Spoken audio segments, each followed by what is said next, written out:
মৰমৰ ছাত্ৰ-ছাত্ৰীসকল তোমালোক সকলোকে মোৰ চেনেললৈ স্বাগতম জনাইছো ছাত্ৰ-ছাত্ৰীসকল আজি তোমালোকৰ লগত আলোচনা কৰিব ওলাইছো দ্বাদশ শ্ৰেণীৰ ৰাজনীতি বিজ্ঞানৰ দ্বিতীয় খণ্ড স্বাধীনোত্তৰ ভাৰত ৰাজনীতি এই খণ্ডৰ অন্তৰ্গত তোমালোকৰ 5 নম্বৰ পাঠটো তোমালোকৰ 5 নম্বৰ পাঠটোৰ নাম হৈছে কংগ্ৰেছ ব্যৱস্থাৰ প্ৰতি প্ৰত্যাহ্বান আৰু পুনৰ প্ৰতিষ্ঠা ছাত্ৰ-ছাত্ৰীসকল আজি এই চেপ্টাৰৰ অন্তৰ্গত হাই সেকেন্ডাৰী ফাইনেল এক্সামত হততে আহি থকা কুৱেশ্যন কেইটামান তোমালোকৰ ওচৰত লৈ আহিছো তেন্তে আহা ভিডিওটো আৰম্ভ কৰোঁ 1 ৰাজনৈতিক উত্তৰাধিকাৰৰ ক্ষেত্ৰত উত্থাপিত প্ৰত্যাহ্বানসমূহ আলোচনা কৰা উত্তৰ 1964 চনত ভাৰতৰ প্ৰথম প্ৰধানমন্ত্ৰী জৱাহৰলাল নেহৰুৰ মৃত্যুৰ পিছত তেওঁ উত্তৰাধিকাৰী কোন হ'ব সেইলৈ কংগ্ৰেছ দলৰ ভিতৰভাগত যথেষ্ট মতানৈক্যৰ সৃষ্টি হয় নেহৰুৰ নেতৃত্বত নিজকে প্ৰতিষ্ঠা কৰিবলৈ চেষ্টা কৰা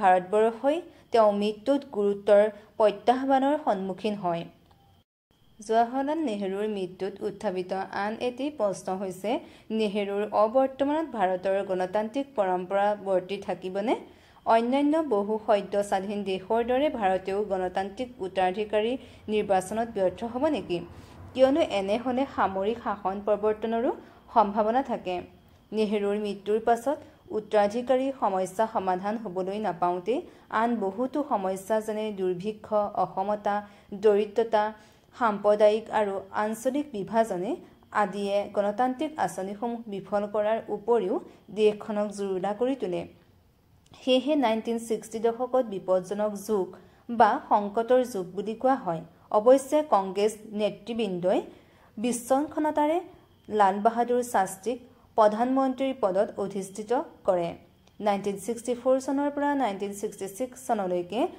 শাস্ত্ৰী ভাৰতৰ প্ৰধানমন্ত্ৰী হয় আৰু উপৰোক্ত সমস্যাসমূহ সমাধান কৰিবলৈ পদক্ষেপ গ্ৰহণ কৰে এইদৰে শাস্ত্ৰীৰ নেতৃত্বত ভাৰতৰ ৰাজনৈতিক প্ৰেক্ষাপটত উদ্ভৱ হোৱা উত্তৰাধিকাৰীৰ সমস্যাৰ লগতে অন্যান্য প্ৰত্যাহ্বানসমূহ সমাধানৰ চেষ্টা কৰা হয় 2 নম্বৰ ভাৰতীয় ৰাজনীতিত বিশাল মিত্ৰতা বুলিলে কি বুজা উত্তৰ 1971 চনত নিৰ্বাচনত পাক মুহূৰ্তত কংগ্ৰেছক ক্ষমতাৰ পৰা আঁতৰাইবলৈ প্ৰধান বিৰোধী দলসমূহ যেনে সংযুক্ত সমাজবাদী পাৰ্টি ভাৰতীয় জনসংঘ স্বতন্ত্ৰ আৰু ক্ৰান্তি একলগ হৈ এক মিত্ৰজোঁট গঠন কৰে এই মিত্ৰজোঁটৰ বিশাল মিত্ৰতা বা গ্ৰেণ্ড এলায়েন্স বুলি কোৱা হয় এই জোঁটটোৱে পঞ্চম সাধাৰণ নিৰ্বাচনত কংগ্ৰেছক পৰাস্ত কৰিবলৈ ইন্দিৰা হাতাউধনী ব্যৱহাৰ কৰিছিল 3 নম্বৰ কুৱেশ্যনটোলৈ আহিছে লাল বাহাদুৰ শাস্ত্ৰীৰ চমু শাসন কালত সন্মুখীন হোৱা প্ৰত্যাহ্বান দুটা কি কি উত্তৰ 1 ভাৰত চীন যুদ্ধৰ পাছৰ পৰা ভাৰতীয় অৰ্থনীতি পুনৰ উদ্ধাৰ কৰা আৰু খাদ্য সংকট মূল্যবৃদ্ধি নিয়ন্ত্ৰণ কৰাটো এক বৃহৎ প্ৰত্যাহ্বান আছিল 2 নম্বৰ 1965 চনত পাকিস্তানে কৰা আক্ৰমণৰ সময়ত ভাৰতত ৰক্ষা কৰা আৰু এক সফল যুদ্ধ পৰিকল্পনা কৰাটো শাস্ত্ৰীৰ বাবে গুৰুত্বপূৰ্ণ প্ৰত্যাহ্বান আছিল ভাৰতীয় ৰাজনীতিত আয়াৰাম গয়াৰাম কৌতুকটোৰ তাৎপৰ্য কি উত্তৰ 1967 চনৰ নিৰ্বাচনৰ পিছত ভাৰতীয় ৰাজনীতিত দল ত্যাগ ৰাজনীতিয়ে বিশেষ তাৎপৰ্য বহন কৰিছিল এই সময়ছোৱাত হাৰিয়ানাৰ এগৰাকী বিধায়কে 7 ঘণ্টাত 3বাৰকৈ দল সলনি কৰি এক নতুন অভিলেখ সৃষ্টি কৰে হাৰিয়ানাৰ বিধায়ক গয়াৰামে প্ৰথমে কংগ্ৰেছৰ পৰা সংযুক্ত ফ্ৰণ্টলৈ আহে তাৰ 2 ঘণ্টাৰ পিছত পুনৰ কংগ্ৰেছত যোগদান কৰে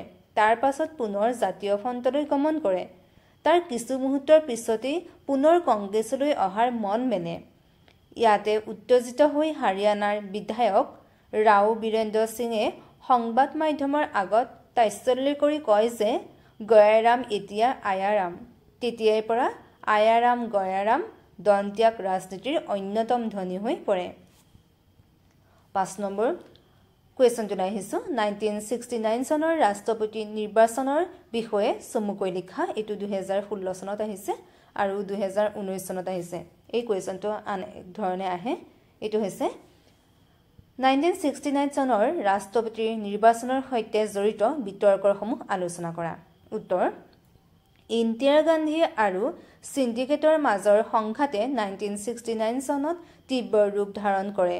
সেই সময়ত ভাৰতৰ ৰাষ্ট্ৰপতি জাকিৰ হুছেইনৰ মৃত্যু হয়। খালী হোৱা ৰাষ্ট্ৰপতিৰ আসনখনক লৈ এক নতুন সংঘাতে গা কৰি উঠিছিল। ইন্দিৰা গান্ধীৰ বাধা স্বত্বেও সিন্ডিকেটে তেওঁ বহুদিনৰ বিৰোধী তথা সেই সময়ৰ লোকসেৱাৰ অধ্যক্ষ এন সঞ্জিৰু ৰেজীক কংগ্ৰেছৰ অফিচিয়েল প্ৰাৰ্থী হিচাপে মনোনীত কৰে। ইয়াৰ বিপৰীতে ইন্দিৰা গান্ধীয়ে সেই সময়ৰ উপৰাষ্ট্ৰপতি ভি গিৰিক নিৰ্দলীয় প্ৰাৰ্থী হিচাপে মনোনীত কৰে। তেওঁ সেই সময়ৰ বহু জনপ্ৰিয় আঁচনি বন্ধ কৰে। এই বিষয়ত অসন্তুষ্ট হৈ সেই সময়ৰ উপ প্ৰধানমন্ত্ৰী আৰু বিত্তমন্ত্ৰী মোৰাৰজী দেশাই পদত্যাগ কৰে। ৰাষ্ট্ৰপতিৰ নিৰ্বাচনক লৈ দুই দলৰ মাজত নিজ নিজ শক্তি প্ৰদৰ্শনৰ বাবে তীব্ৰ প্ৰতিযোগিতা আৰম্ভ হয়। কংগ্ৰেছ দলে তেওঁলোকৰ সকলো সাংসদ বিধায়ক দলীয় প্ৰাৰ্থীক ভোট দিয়াৰ বাবে নিৰ্দেশ জাৰি কৰিছিল। ইফালে ইন্দিৰা গান্ধীয়ে মনে প্ৰাণে ভি গিৰিক সমৰ্থন কৰি সকলোকে বিবেক ভোট দিবলৈ আহ্বান কৰিছিল। অৱশেষত ভি গিৰি জয়যুক্ত হ'ল আৰু কংগ্ৰেছ দলৰ প্ৰাৰ্থী ৰেজীয়ে পৰাজয় বৰণ কৰে। দলীয় প্ৰাৰ্থীৰ পৰাজয়ে কংগ্ৰেছ দলক আনুষ্ঠানিকভাৱে বিভাজন কৰে। কিন্তু ইন্দিৰা গান্ধীয়ে তেওঁ গোটহে প্ৰকৃত কংগ্ৰেছ বুলি দাবী কৰে। 1969 চনৰ নৱেম্বৰ মাহত কংগ্ৰেছ অ' আৰু ইন্দিৰা গান্ধীৰ গোটটোক কংগ্ৰেছ আৰ নামেৰে নামাকৰণ কৰা হৈছিল। এই দল দুটাক পুৰণি আৰু নতুন কংগ্ৰেছ নামেৰে জনা যায়। 6 নম্বৰ কুৱেশ্যনটো লৈ আহিছোঁ। 1971 চনৰ নিৰ্বাচনত আৰু কংগ্ৰেছৰ পুনৰ উদ্ধাৰৰ সম্পৰ্কে চমুকৈ আলোচনা কৰা। উত্তৰ: ভাৰতীয় জাতীয় কংগ্ৰেছ দলৰ বিভাজনে ইন্দিৰা গান্ধী চৰকাৰক সংখ্যালঘু পৰিণত কৰে যদিও CPI আৰু DMK দলকে ধৰি আন কেইবাটাও দলৰ সমৰ্থন লৈ গান্ধী চৰকাৰ বৰ্তি আছিল। সেই সময়ত ইন্দিৰা গান্ধীয়ে ভূমি সংস্কাৰ আইন দ্ৰুতগতিৰ কাৰ্যকৰী কৰিবলৈ অভিযান চলাইছিল। তেওঁ আন ৰাজনৈতিক দলৰ পৰা সকাহ পাবৰ বাবে তথা সংসদত নিজৰ স্থিতি সবল কৰাৰ বাবে আৰু জনপ্ৰিয় আঁচনিসমূহ কাৰ্যকৰী কৰাৰ বাবে জনাদেশ লাভ কৰিবলৈ 1970 চনৰ ডিচেম্বৰ মাহত লোকসভা ভংগ কৰিবলৈ পৰামৰ্শ আগবঢ়ায়। 1971 চনৰ ফেব্ৰুৱাৰী মাহত দেশৰ লোকসভাৰ পঞ্চম নিৰ্বাচন অনুষ্ঠিত হয়। এই নিৰ্বাচনত কংগ্ৰেছ অ' আৰু কংগ্ৰেছ আৰ দুয়োৱে নিজৰ শক্তি প্ৰদৰ্শন কৰিবলৈ চেষ্টা চলাইছিল। কংগ্ৰেছ আৰ হ'ল পূৰ্বৰ দুৰ্বল কংগ্ৰেছৰ এটা অংশ আৰু প্ৰকৃত সাংগঠনিক শক্তি কেৱল কংগ্ৰেছ অ'ৰ হাতত আছিল বুলি সকলোৱে বিশ্বাস কৰিছিল। ইন্দিৰা গান্ধীক দুৰ্বল কৰাৰ কাৰণে সকলো বিৰোধী একগোট হৈ মহাজোঁটবন্ধন বা বৃহৎ শক্তিবন্ধন গঠন কৰে। আনফালে ইন্দিৰা গান্ধীয়ে প্ৰচাৰ অনুষ্ঠানত কৈছিল যে বৃহৎ মহাজোঁটবন্ধনৰ কোনো ৰাজনৈতিক সুসংগঠিত আঁচনি নাই আৰু তেওঁলোকৰ মূল আঁচনি হৈছে কেৱল ইন্দিৰা হটাও। ইয়াৰ বিপৰীতে ইন্দিৰা গান্ধীৰ মূলমন্ত্ৰ আছিল গৰীবী হটাও। তেওঁ ৰাজহুৱা খণ্ডৰ উন্নয়ন, গাঁৱলীয়া মাটিৰ ওপৰত সৰ্বোচ্চ সীমা নিৰ্ধাৰণ, আয় আৰু সুবিধা, ৰাজকুমাৰসকলৰ বিশেষ সুবিধা কৰ্তন ইত্যাদি আঁচনি লৈছিল। এইবোৰে ভূমিহীন আৰু শ্ৰমিক শ্ৰেণীৰ লগতে দলিত, সংখ্যালঘু, আদিবাসী, মহিলা আৰু নিবনুৱাসকলক আকৰ্ষিত কৰিছিল। এইদৰে বিভিন্ন উপায় অৱলম্বন কৰি ইন্দিৰা গান্ধীয়ে ৰাজনৈতিক সমৰ্থন আদায় কৰিবলৈ সক্ষম হৈছিল। অতি আশ্চৰ্যজনকভাৱে ভাৰতৰ পঞ্চম লোকসভা নিৰ্বাচনত 1973 চনৰ 484 আসনৰ ভিতৰত ইন্দিৰা গান্ধীৰ কংগ্ৰেছে 352 খন আসন লাভ কৰি আধিপত্য বিস্তাৰ কৰে। তেওঁ দলেই প্ৰকৃত কংগ্ৰেছ বুলি দাবী কৰি ভাৰতৰ ৰাজনীতিত গুৰুত্বপূৰ্ণ স্থান দখল কৰিবলৈ সক্ষম হয়। 7 নম্বৰ কুৱেশ্যনটোলৈ আহিছোঁ। মৰ্চা চৰকাৰৰ যিকোনো 4টা বৈশিষ্ট্য লিখা। এইটো 2014 চনত আহিছে, 2016ত আহিছে, 2018ত আহিছে আৰু 2019ত আহিছে। গতিকে পৰীক্ষাৰ কাৰণে ইম্পৰ্টেণ্ট, পৰীক্ষাৰ কাৰণে চাবা। উত্তৰ: 1967 চনৰ পিছৰ পৰা ভাৰতীয় ৰাজনীতিৰ ৰাজ্যিক পৰ্যায়ত আৰু 1977 চনৰ পৰা কেন্দ্ৰীয় পৰ্যায়ত মৰ্চাৰ চৰকাৰৰ আৰম্ভণি হৈছিল। তলত মৰ্চা চৰকাৰৰ বৈশিষ্ট্যসমূহ আলোচনা কৰা হ'ল। 1. মৰ্চা চৰকাৰ 2 বা ততোধিক ৰাজনৈতিক দল সংযুক্ত হৈ থাকে। 2. মৰ্চা চৰকাৰত অন্তৰ্ভুক্ত হৈ থকা ৰাজনৈতিক দলসমূহৰ আদৰ্শ বেলেগ বেলেগ। মৰ্চাৰ চৰকাৰ অস্থায়ী বা অস্থিৰ। এই চৰকাৰৰ যিকোনো সময়ত পতন ঘটিব পাৰে। 4. মৰ্চা চৰকাৰত আঞ্চলিক দলসমূহেও প্ৰাধান্য বিস্তাৰ কৰে। 8 নম্বৰ কুৱেশ্যনলৈ আহিছোঁ ভাৰতৰ প্ৰথম গৰাকী নিৰ্বাচন আয়ুক্তৰ নাম কি আছিল এটো 2015 চনত আহিছে উত্তৰটো হ'ব সুকুমাৰ সেন 9 নম্বৰ দল ত্যাগৰ অৰ্থ কি এটো 2014 টো আহিছে 2023 টো আহিছে উত্তৰ দল ত্যাগ কৰি আন এটা দললৈ যোৱাটোক বুজায় 10 নম্বৰ কুৱেশ্যনটো লৈ আহিছোঁ ভাৰতত কোনটো দশকক ভয়ংকৰ দশক হিচাপে আখ্যা দিয়া হয় এটো 2012 চনত আহিছে এটো হ'ব 1960 দশকক 11 নম্বৰ কুৱেশ্যনটো হৈছে ভাৰতীয় দলীয় ব্যৱস্থাৰ দুটা বৈশিষ্ট্য লিখা এটো 2016 চনত আহিছে উত্তৰ ভাৰতীয় দলীয় ব্যৱস্থাৰ বহুদলীয় ব্যৱস্থা থকা দেখা যায় 2 ভাৰতীয় দলীয় ব্যৱস্থাত দল ত্যাগৰ কথা দেখা যায় 12 নম্বৰ কুৱেশ্যনটোলৈ আহিছোঁ ভাৰতৰ নিৰ্বাচনী আয়োগ কেতিয়া গঠন কৰা হৈছিল ভাৰতৰ প্ৰথম গৰাকী নিৰ্বাচন আয়ুক্ত কোন আছিল এটো 2017 চনত আহিছে উত্তৰটো হ'ব ভাৰতৰ নিৰ্বাচনী আয়োগ 1950 চনৰ 25 জানুৱাৰীত গঠন কৰা হৈছিল ভাৰতৰ প্ৰথম গৰাকী নিৰ্বাচন আয়ুক্ত আছিল সুকুমাৰ সেন 13 নম্বৰ কুৱেশ্যনটোলৈ আহিছোঁ 1969 চনৰ ৰাষ্ট্ৰপতি নিৰ্বাচনত কংগ্ৰেছ দলীয় প্ৰাৰ্থী কোন আছিল নিৰ্বাচনত কোনে জয়লাভ কৰিছিল উত্তৰ কংগ্ৰেছৰ প্ৰাৰ্থী আছিল নিনিম সঞ্জীৱা ৰেড্ডি জয়লাভ কৰিছিল ভিভি গিৰি 14 নম্বৰ কুৱেশ্যনটোলৈ আহিছোঁ স্বাধীনতাৰ পিছত ভাৰতৰ ৰাজনীতিত কংগ্ৰেছ দলৰ আধিপত্যৰ কাৰণসমূহ চমুকৈ আলোচনা কৰা উত্তৰ স্বাধীনতাৰ পিছত ভাৰতৰ ৰাজনীতিত কংগ্ৰেছ দলৰ আধিপত্যৰ কাৰণসমূহ হ'ল ক ব্ৰিটিছ উপনিৱেশবাদৰ পৰা মুক্ত কৰাৰ বাবে কংগ্ৰেছৰ নেতৃত্বত আন্দোলন গঢ়ি উঠিছিল কংগ্ৰেছৰ নেতৃত্বই পৰৱৰ্তী কালত দলটোৰ জনপ্ৰিয়তা বৃদ্ধি কৰিছিল খ কংগ্ৰেছ দলটো অতি পুৰণি আৰু সুসংগঠিত দল নিৰ্বাচন বিষয়ত আন্দোলনতকৈ এই দল পৰিপক্ক ভাৰতবৰ্ষৰ স্বাধীনতা আন্দোলনৰ সময়ত কংগ্ৰেছ দলে ইয়াৰ ভেটি দেশখনৰ গাঁৱে ভূঞে চহৰে নগৰে সকলো স্তৰতে শক্তিশালী কৰি তুলিছিল স্বাধীনতা আন্দোলনৰ লগত জড়িত কংগ্ৰেছী নেতাসকলৰ ব্যক্তিত্ব আৰু নিকা ভাৱমূৰ্তিৰ বাবেও এই দল জনপ্ৰিয় হৈ পৰিছিল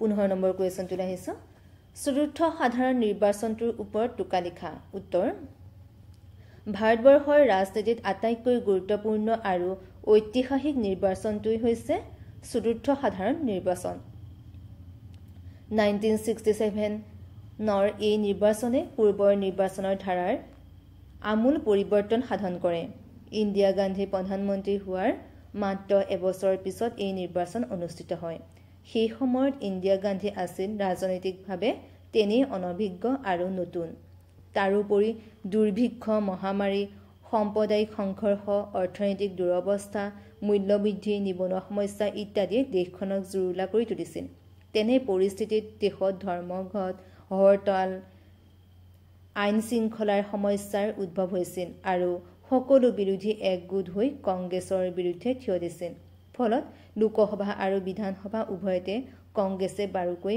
মুখ ঠেকেচা খাইছিল বহু ৰাজনৈতিক বিশেষজ্ঞই এই নিৰ্বাচনক ৰাজনৈতিক ভূমিকম্প আখ্যা দিছে এই নিৰ্বাচনৰ ফলস্বৰূপে দল ত্যাগৰ প্ৰৱণতাই দেখা দিয়াৰ উপৰিও দলৰ মাজত বিভাজনৰ সৃষ্টি হৈছিল উল্লেখযোগ্য যে 1967 চনৰ এই চতুৰ্থ সাধাৰণ নিৰ্বাচনতেই ভাৰতবৰ্ষত পোনপ্ৰথমবাৰৰ বাবে অকংগ্ৰেছী দল লগ লাগি মৰ্চা চৰকাৰ গঠন কৰে তাৰোপৰি এই নিৰ্বাচনত 9খন ৰাজ্যত কংগ্ৰেছে চৰকাৰ গঠন কৰিব নোৱাৰিলে ইয়াৰে 7খন ৰাজ্যত কংগ্ৰেছে সংখ্যাগৰিষ্ঠতা হেৰুৱালে আৰু 2খন ৰাজ্যত দল ত্যাগৰ বাবে চৰকাৰ গঠন কৰিব নোৱাৰিলে এইদৰে 1967 চনৰ নিৰ্বাচনৰ পিছৰ পৰা কংগ্ৰেছৰ আধিপত্যৰ পৰিসমাপ্তি ঘটে এবাৰ হিছো 16 নম্বৰ কুৱেশ্যনটোলৈ চতুৰ্থ সাধাৰণ নিৰ্বাচনৰ সময়ত কংগ্ৰেছ দলে সন্মুখীন হোৱা গুৰুত্বপূৰ্ণ প্ৰত্যাহ্বানসমূহ কি কি উত্তৰ ভাৰতৰ 3টা সাধাৰণ নিৰ্বাচনত ভাৰতীয় জাতীয় কংগ্ৰেছ দলে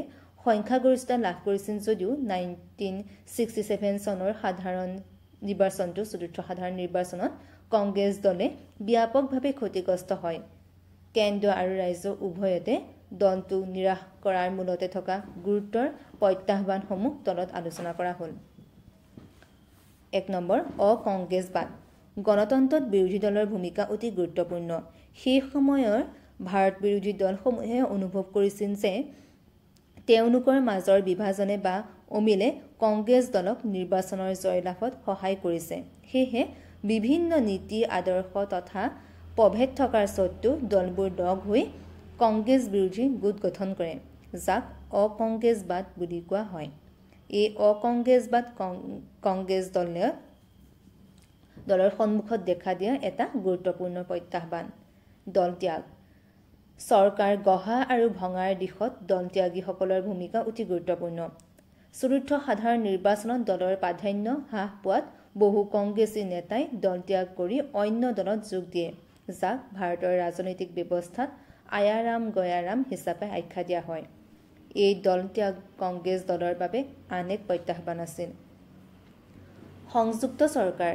যেতিয়া কোনো এটা দলে নিৰ্বাচনত সংখ্যাগৰিষ্ঠতা লাভ কৰিব নোৱাৰে তেতিয়া একাধিক দল লগ হৈ চৰকাৰ গঠন কৰে, যাক মৰ্চা চৰকাৰ বা সংযুক্ত চৰকাৰ বুলি কোৱা হয়। 1967 চনৰ নিৰ্বাচনত ভাৰতৰ পোনপ্ৰথমবাৰৰ বাবে মৰ্চা চৰকাৰ গঠন হৈছিল।